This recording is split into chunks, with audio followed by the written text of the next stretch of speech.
On page SEO करनी है। क्या करनी है? सो फॉर एग्जांपल पहला पेज कौन सा है हमारे पास? Home page. कौन सा पेज है? अब ऑन पेज का डेटा इकट्ठा करना है तो यहां पर एक नया कॉलम बना लो, उस सॉरी एक नई शीट बना लो, इस शीट को नाम दे दो ऑन पेज एसईओ का। ठीक है, पहला कॉलम यहां पर बनेगा पेज, दूसरा कॉलम बनेगा फोकस कीवर्ड यानी कि वो अपना प्राइमरी कीवर्ड, तीसरा कॉलम यहां पर बनेगा आपका मेटा टाइटल, चौथा कॉलम बनेगा आपका यहां पर मेटा डिस्क्रिप्शन का। फिलहाल ये चार कॉलम्स हम यहां पर जो है वो बनाएंगे।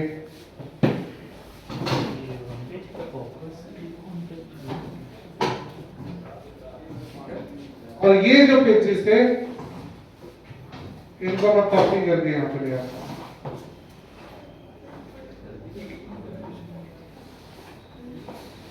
इट वुड बी बेटर कि अगर आप यहां पर एक और जो कॉलम है वो बना लो और उस कॉलम में क्या करो, सारे जो पेजेस थे आपके उन पेजेस की यूआरएल्स भी लिख लो अपने पास। सही है, ये जो पेजेस हैं इन पेजेस के जो यूआरएल्स हैं वो भी बना के अपने पास यहां पर लिख लो। बेहतर है यहां पर आ जाएंगे इन पेजेस के फोकस कीवर्ड। अगेन वो डाटा ऑलरेडी हमारे पास मौजूद है तो आपको सिर्फ कॉपी एंड पेस्ट करना है।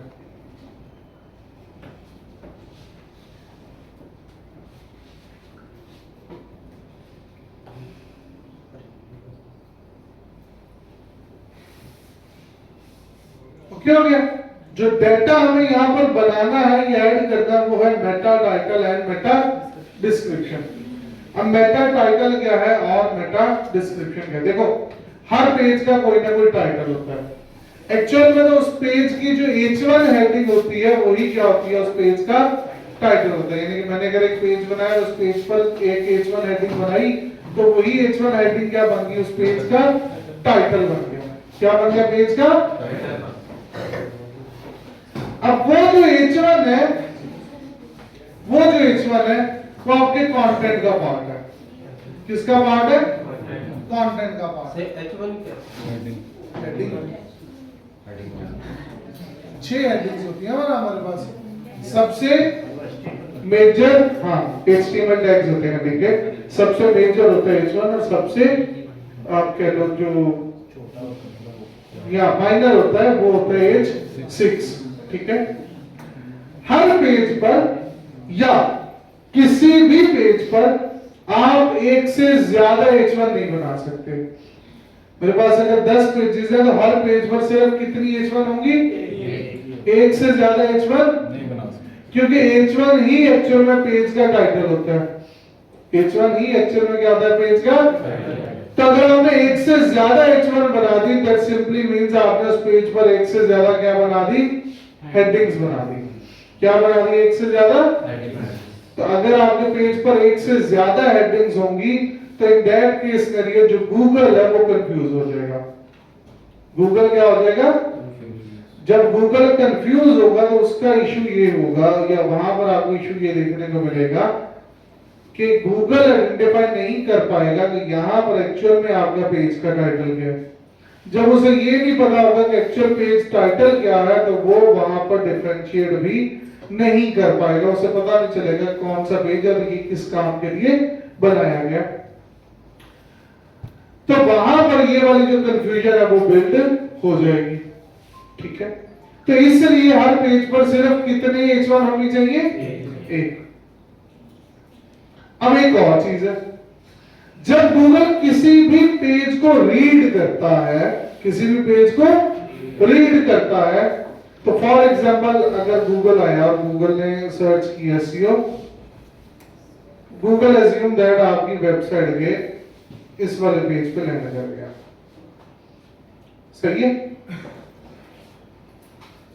गूगल ने तो लैंड किया, गूगल ने पूरा पेज रीड किया और गूगल ने कहा कि हाँ जी ये पेज इस तरह का लग रहा है मुझे।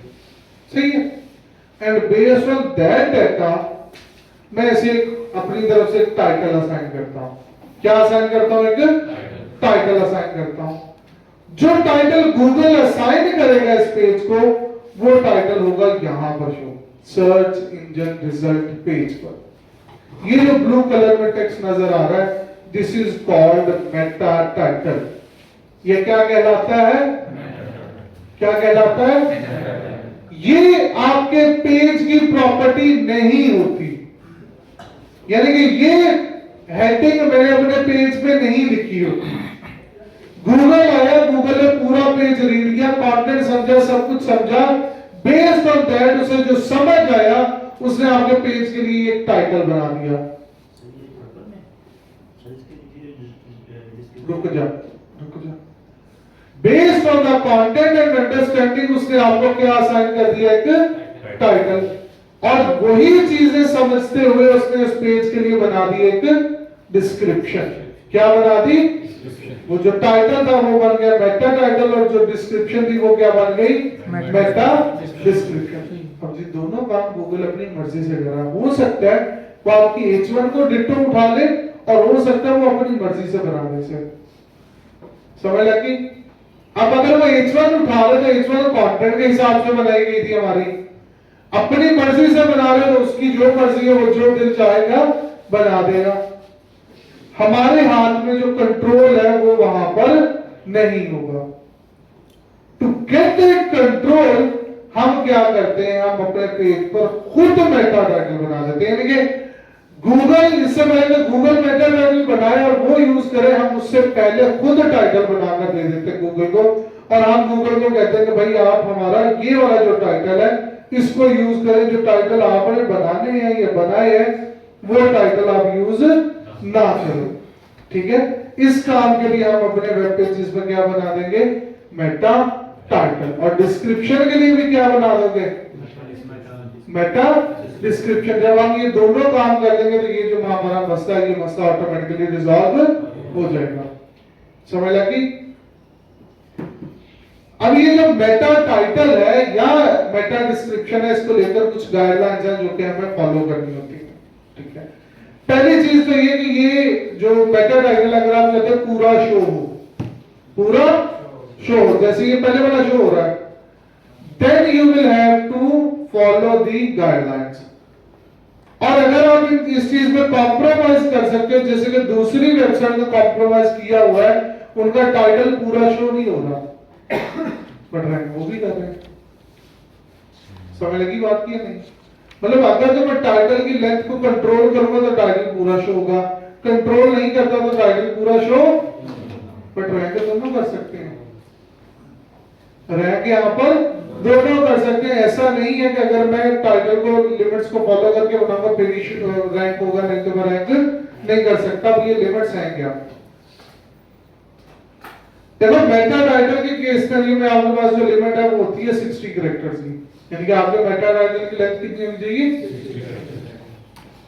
एंड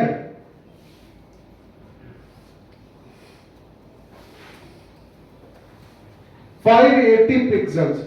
कितने पिक्सल्स? अब पिक्सल क्या? पिक्सल स्पेस है।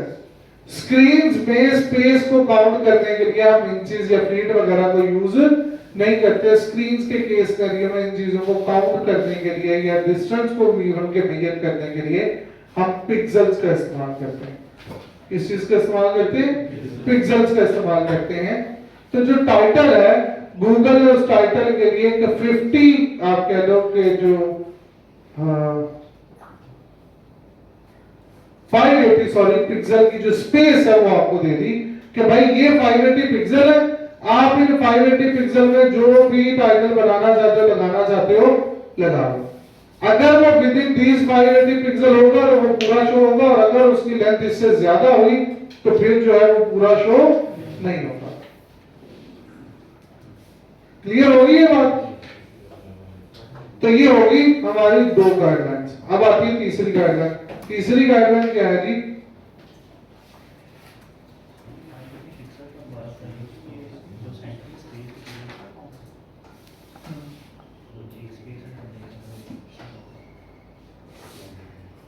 पिक्सल मतलब स्पेस। अगर तुम स्मॉल लेटर में ए लिख रहे हो और कैपिटल लेटर में ए लिख रहे हो तो दोनों में से ज्यादा स्पेस कौन लेगा? कैपिटल लेटर, स्पेस ऐसे काउंट होगी। तो मस्ट यूज फोकस कीवर्ड, यानी कि आपके टाइटल में आपका जो फोकस कीवर्ड है वो यूज होना चाहिए, आप उसे स्किप नहीं कर सकते। याद है वो इन टाइटल वाला केस, ऑल इन टाइटल याद है ना? हम ऑल इन टाइटल में कीवर्ड लिखते थे तो हमें ऐसे तमाम रिजल्ट्स आ जाते जिन रिजल्ट में इसी सेम कीवर्ड को टारगेट कर रखा है। तो हमें भी सेम करना है कि हमें अपने कीवर्ड को अपने मेटा टाइटल में जरूर यूज करना है।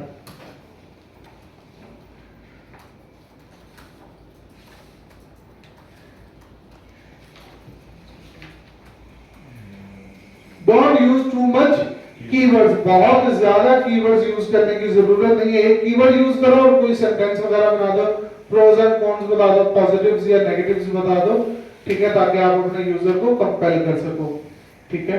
तो ये सिंपल सी गाइडलाइंस है जिनको फॉलो करते हुए आपने अपने लिए क्या बनाना होता है, मेटा टाइटल बनाना होता है। मेटा डिस्क्रिप्शन के केस में क्या है कि वहां पर लिमिट है लगभग 150 कैरेक्टर की, पिक्सल लिमिट है वहां पर 920 पिक्सल्स की। वहां पर भी अगेन सेम चीज है, must use focus keyword. And उसके साथ साथ एक और चीज जो मेटा डिस्क्रिप्शन में हम फॉलो करते हैं वो है टू यूज सीटीए बटन, या सीटीए बटन नहीं, कॉल आउट टेक्स्ट, कि आपकी मेटा डिस्क्रिप्शन में जरूर कॉल आउट टेक्स्ट को आप यूज करो। किसको यूज करो? यानी कि आपके डिस्क्रिप्शन के अंदर कुछ ऐसा हो, नहीं ये रीड मोड तो ज्यादा लेंथ की वजह से आ रहा है। हाँ, ये get started today, this is called call out text. तो इस तरह के कॉल आउट टेक्स्ट यूजर को कंपेल कर सकते हैं, वो ट्राई इट फॉर फ्री, ये क्या कहलाते हैं, कॉल आउट टेक्स्ट। तो भाई इन चीजों को ज़हन में रखते हुए हमने अपने लिए क्या बनाने हैं, Meta title and Meta description बनाने की प्रैक्टिस